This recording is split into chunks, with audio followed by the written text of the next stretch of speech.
I'm here with my only sister, Mary Elizabeth. Today we're going to talk about how we stay close as a family. Thank you for joining, Mary Elizabeth. Yes, you're welcome, Paul. It sounds too formal I never starting know like what to that. say. We were just in the car or my truck talking for about 2 hours straight, just about other things.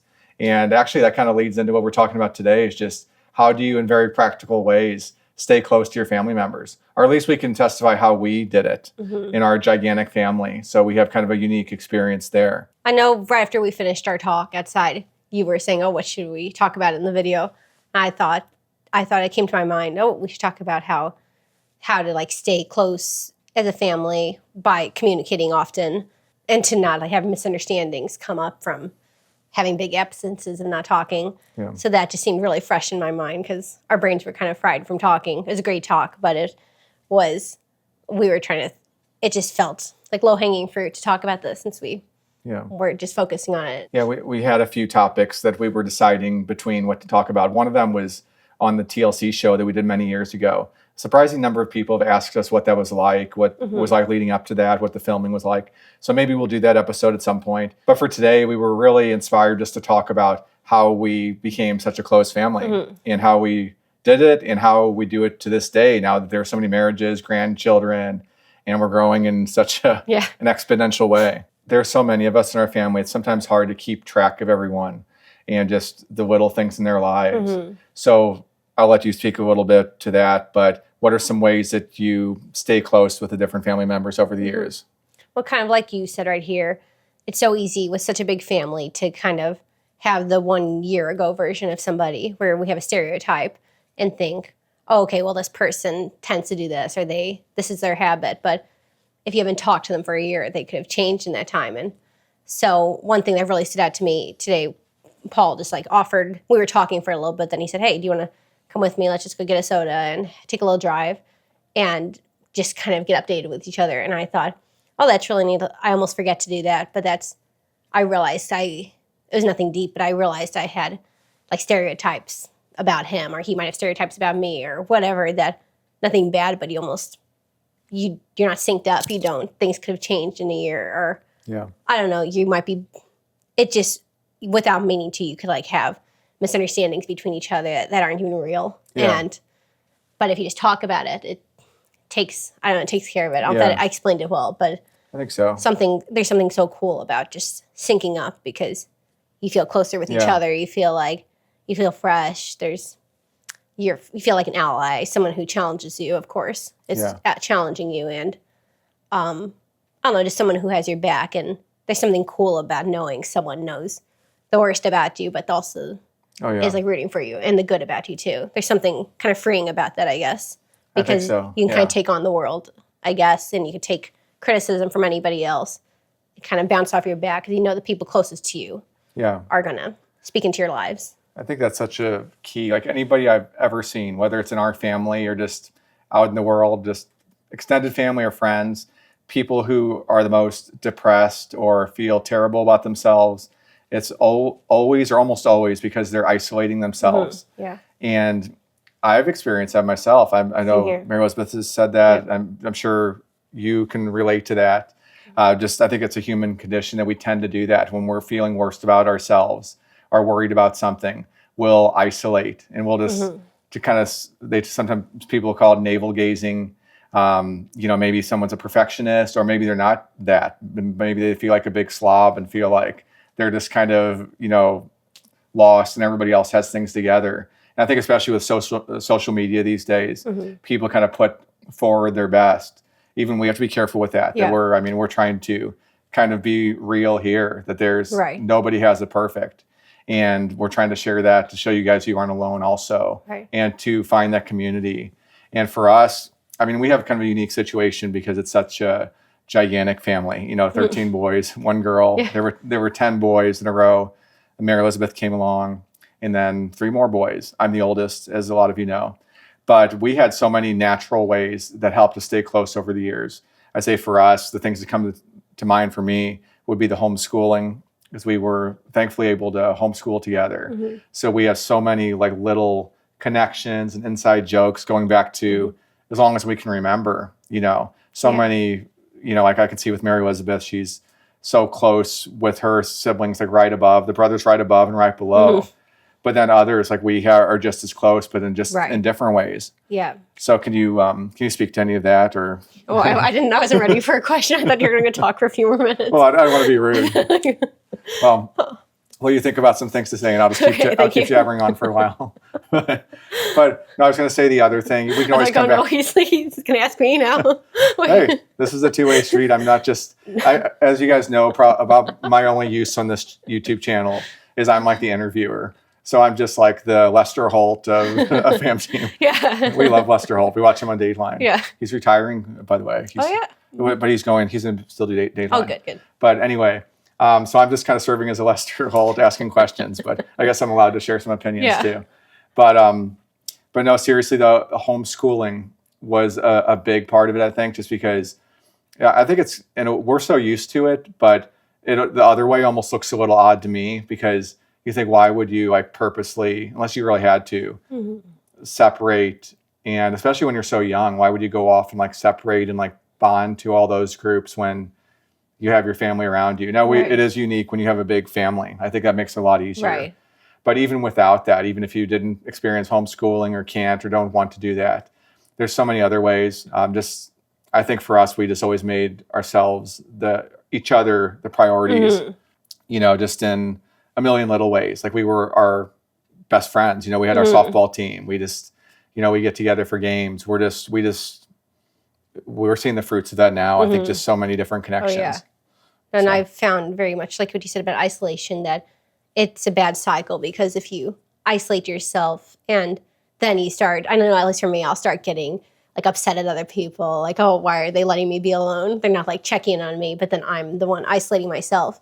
And so it's like a terrible cycle, because you keep yourself away from the help, but then you're getting upset that you're not getting help. So it's kind of hard to do sometimes, even to make yourself vulnerable and just go talk to somebody. Yeah. But it's so worth it, because it's tissue thin, that like pride or whatever, that comfort zone of being alone.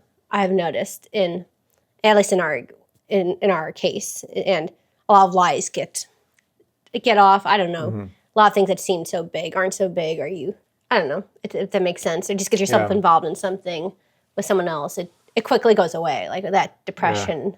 I think a lot of times, unfortunately, like when we're at our lowest, when you feel like you just want to isolate, or you're ashamed about something or whatever it might be, it's really tempting just to like stay in that and kind of beat yourself up. And then you're more likely to, because you feel bad about yourself, be really sensitive or touchy if somebody helps you, like right when you need the help the most. We're just talking about that. Yeah. Yeah. Like if let's say I like gained 100 pounds or something, then I probably would feel terrible about myself.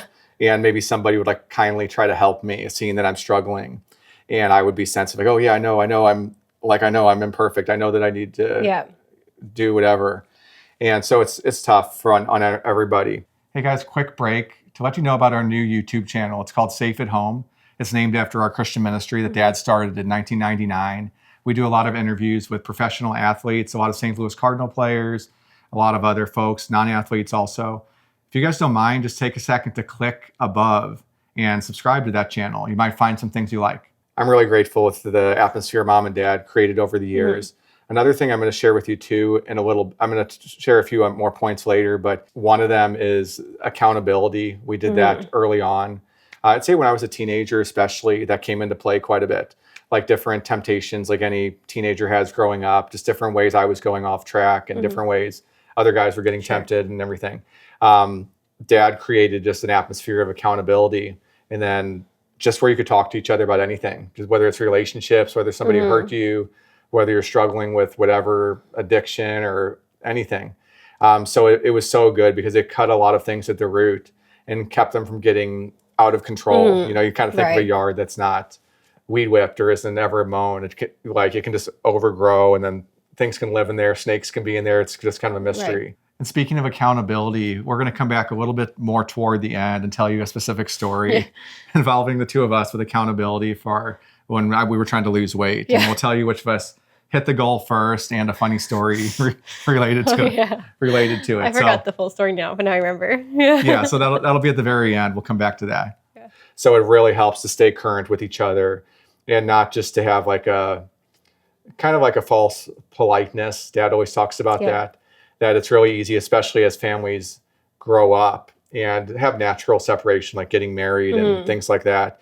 It's really easy just to, you get together at the holidays, you have a few safe subjects you can talk Right. about, but you never really address what's most important Or go in the deep. person's Yeah. life.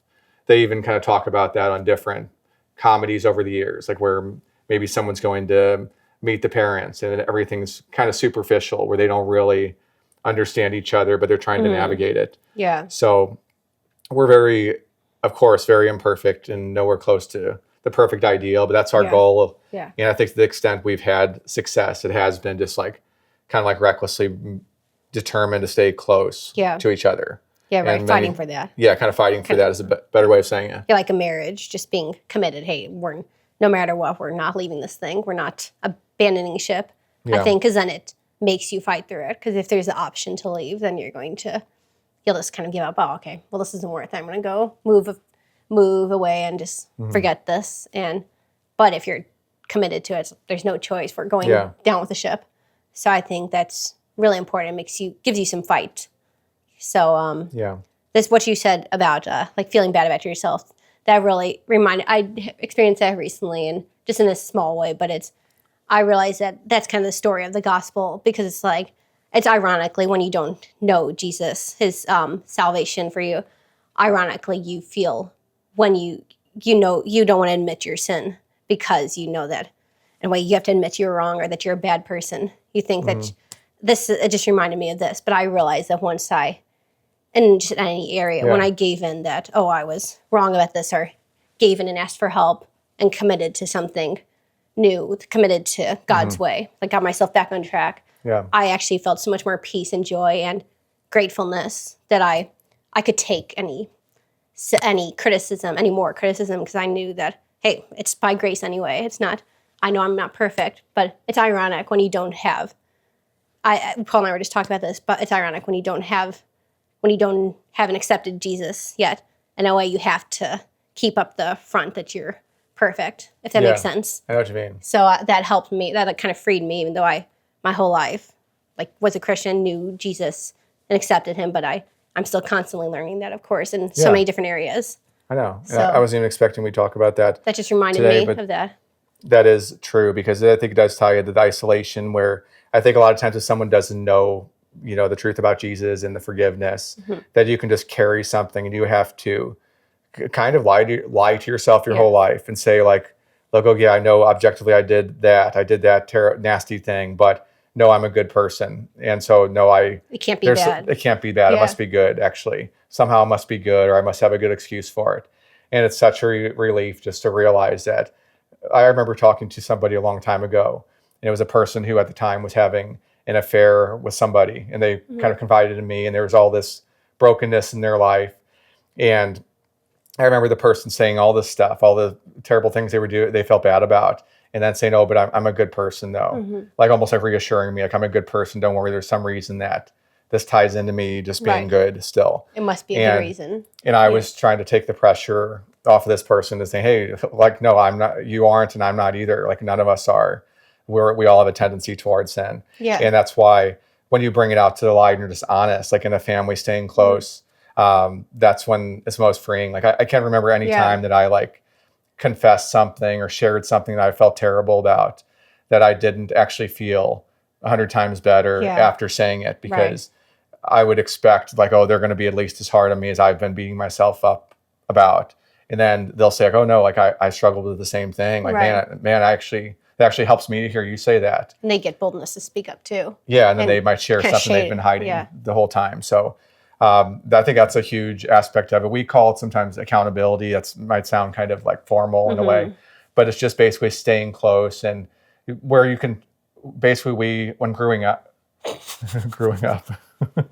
basically when growing up, we Wow. we're getting a little tired. We were driving around for a few hours earlier, but basically when we were growing up, we were kind of taught early on just to like be close and open to each other, and I think it made such a difference. There was We can't go down the. We're running out of light. We can't go Yeah. down. We can't melt down with laughing like last time. Okay, just go ahead.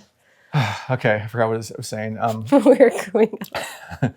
Okay, what was I saying? Man, I wish somebody could like tell me in the comments right now what I was talking about. right now. But you guys are gonna have to Oh, watch this like- mess later. But You were saying like being close to each other, like being the first one to say something. People are coming. oh, hey Peter. But anyway, let's see. I was trying to think You what I could was just leading up to. go watch it. What? You could go watch it to Yeah. I see think- where you were. Let's make sure it's recording first. Okay, the best I can remember what I was saying about our childhood and growing up was, Why do you say that? well, I have to stay consistent. But okay, but I was going to say when growing up, I think it was really great that we were able to talk to each other about anything. Like early on, mom and dad would like broach even like tough subjects, like things that people might just be embarrassed about. Or I've heard people tell me that, oh, like my parents, I'd never talk to them about that. Or as if for as open as our culture like claims to be, or people accuse Christians of being like prudish or things like that. And it's kind of funny because a lot of people I know just growing up who weren't even Christians necessarily never like had like real conversations with their parents. Right. It's like they just wouldn't talk about certain things, like whatever it is, like whether it's something they're embarrassed about, like they went too far with a girlfriend, or they just looked something up, or they whatever it was, they had some addiction, drugs, or anything else. Yeah. It's like there's a gulf, almost like you don't have that bond tight enough to last you through life. So I don't know if I'm explaining it right, but I just really appreciate that. Growing up, I kind of thought like, oh, it's kind of weird to be too close to your, like, oh, like that's the normal way. You kind of like, in a way, see what you can get away with your parents type of thing. But then as I hit teenagehood and we really got closer than ever, and actually the troubles we would have would actually bring us even closer because you could actually be there for each other for the things that matter the most, Peter was going like this off to trying to be quiet. Peter thought he was being less of a distraction by being quiet, but then he's stepping over there like the Pink Panther or something, some cartoon. So that made it worse. Okay, I think last time someone interrupted when we were over there. Maybe Philip came. Oh, in, yeah, so that's it's right. somebody else this time. Yeah. Philip's in Florida right now with his wife. Yeah. Einor. In fact, little tease. We'll have Einor on soon. Yeah, for the cooking. Yep. We're going to move this into the kitchen about 35 feet away. Probably the next episode. I don't know for sure, but maybe the next one with Mary Elizabeth Yeah. will include Mary Elizabeth's new sister. So anyway, but back to the closeness thing. It was I've always just appreciated that growing up, and for us, we've had the ball team that helped us a lot. And I think even people who don't have big families, there's just a million ways you can stay close. It's not just the number of people, because I know a lot of big families. Actually, I don't know that many. I only know probably half a dozen or something I can think of. We're not like in. Some people sometimes think that like if somebody else has a big family, We're in a compound or something. yeah, we just all know each other. Like we just happen to have there just happen to be a lot of us. Right. But I know people, the handful of big families I do know, I can think of like probably about half and half that seem very functional and close, and others that maybe aren't. So it's really not at all a guarantee. Because sometimes it's easier to stay close if you have a smaller family too. So it should be even easier for a lot of you too, because it's less to keep up with. Because sometimes it's hard. Like we said, it takes a little while to make the rounds and get updated with each person. So there are advantages and disadvantages to each one, of course. Yeah. And I would just, I would recommend that you stay as close. You probably are already. I mean, if you're probably very family oriented if you're watching this, but I've seen over and over again that people maybe you were best friends with, and some people have lifelong best friends, but a lot of times family is what is always there. You're going to see the same people at reunions and birthday parties and everything over the years to really invest in that first. Obviously your relationship with God, but then family. And of course you can have great friendships also. But for me, it just always comes back to how important those are. Yeah, 'cause it makes you stronger for friendships too. Then I find that you're a better friend to other people because you have such a stable, like we were saying earlier, you have such a stable place at home and stable group of people who speak truth to you. So you're not like a drain to other people. You don't have a bunch of baggage. You have a bunch of stuff you can give them. So it makes you a better friend too.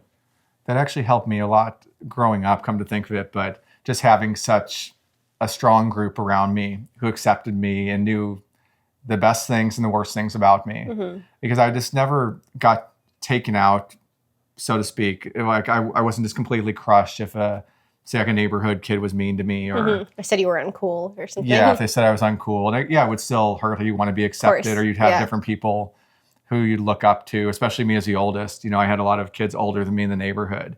So maybe when I hit 11 or 12, I would have all these guys like, wow, these cool teenagers, like 13 or 14 years old. And all my brothers were like still little kids below me.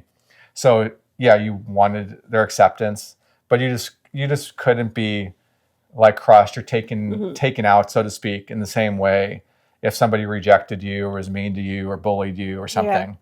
That's how I felt anyway. Did you kind of feel like that too, just being surrounded with so many siblings? Oh yeah, that helped so much. I never felt like it took me out, like you said, or stung as much as it could have, especially too, because I could. First of all, a lot of times I would take that to one of my brothers or my mom and dad and see, oh, is this valid, or what do you think of this? And sometimes they would say, oh yeah, that's true, like maybe you should work on this, but then a lot of times it'd be, oh, don't worry about it. I think that's just kind of, they don't know the real you. That's just not true. That's really not true. So again, that's why it's so good to have such a group of people who will tell you the truth no matter what, because that was secure to me, because I knew, okay, they're going to tell me and I can trust them, and I could bring anything to them, and their opinion mattered the most. And so I think that was really good. Just it's so helpful. Yeah, I think it's helped people that come into our family, whether it be like new sisters or just friends over the years. Our house would tend, like in the old neighborhood we grew up in, I think it was kind of contagious because people wanted to be everybody wants to be a part of a family or just to be accepted. And we had a lot of, single moms in our neighborhood.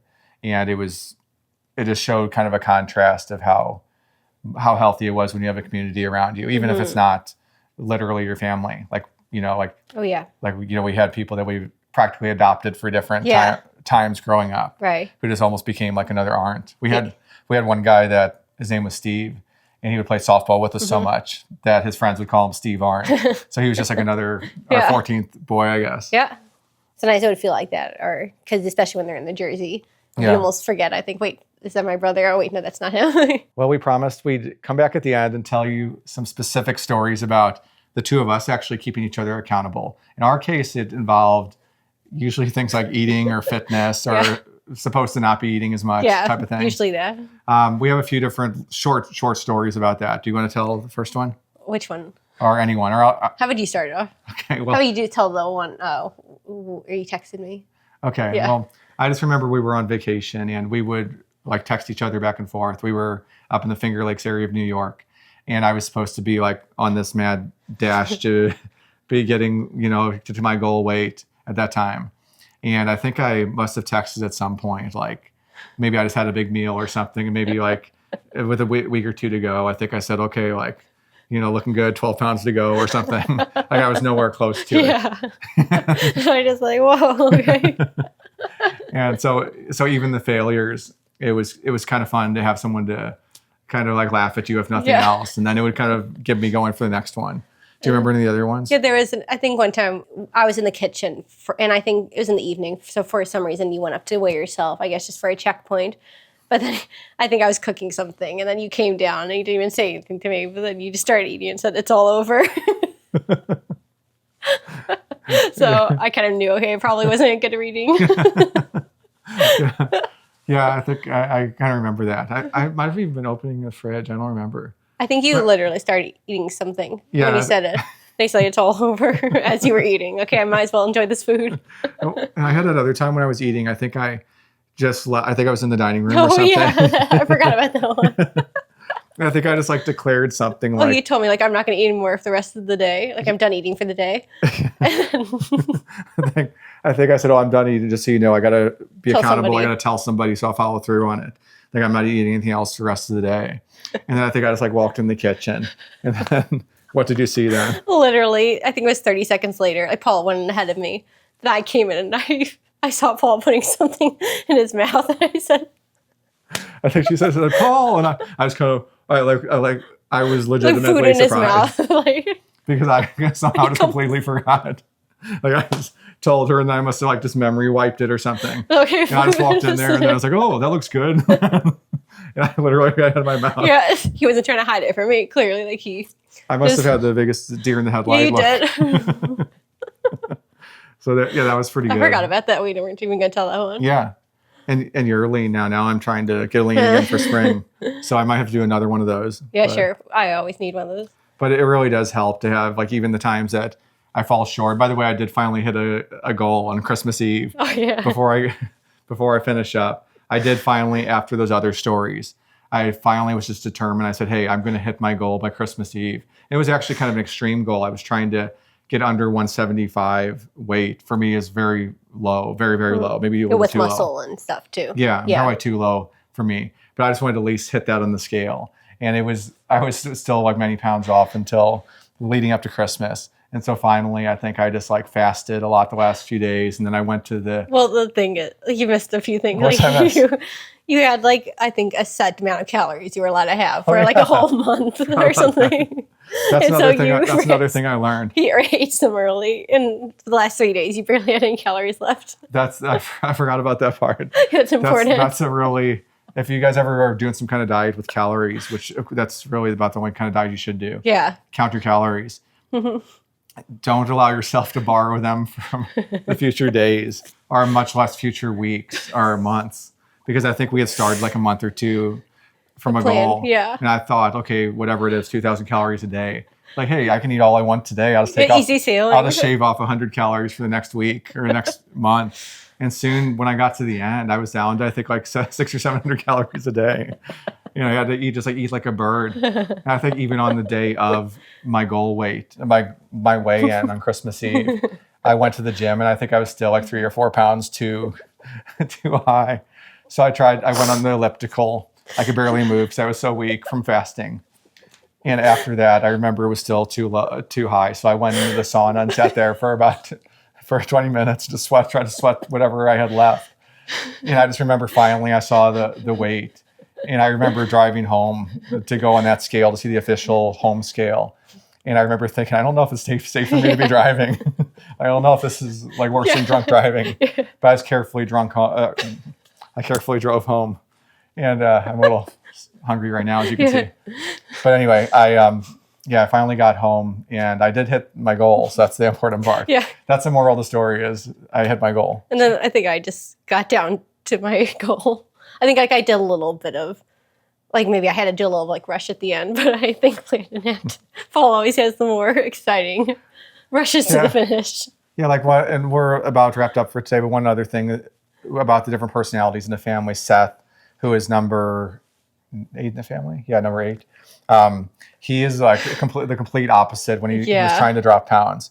Because for me, I would literally go after a certain number, like no matter how you get there, this is my goal number. You know, kind of like wrestlers do that sometimes, where they have to hit a certain weigh-in. So they would just like fast all day and everything. But for Seth, his was like the opposite. He wanted to like not only hit it one time, but like average that out for like a week. Yeah. Like very methodically on a spreadsheet. Yeah, maybe losing half a Like- pound or quarter of a pound a week, and real methodically, and like just like the consistent maybe losing weight. And he even had a graph that showed like, as long as the trajectory is good, I'm good. And then like here we are, just like For me, it's just like It's like- crashing. It's like, I guess, like the tortoise in the hare or something. But I'm like crashing at the last second, and then stumbled into the finish line somehow. So, but anyway, this is really on the topic of how to stay close. But I guess in a way it is because we have so many stories like this. like just In us so many laughing about ways. it. Yeah. Just laughing about it just shows that we've had so many ways of connecting over the years. And I could do this with any family member, Oh, yeah. just in different ways.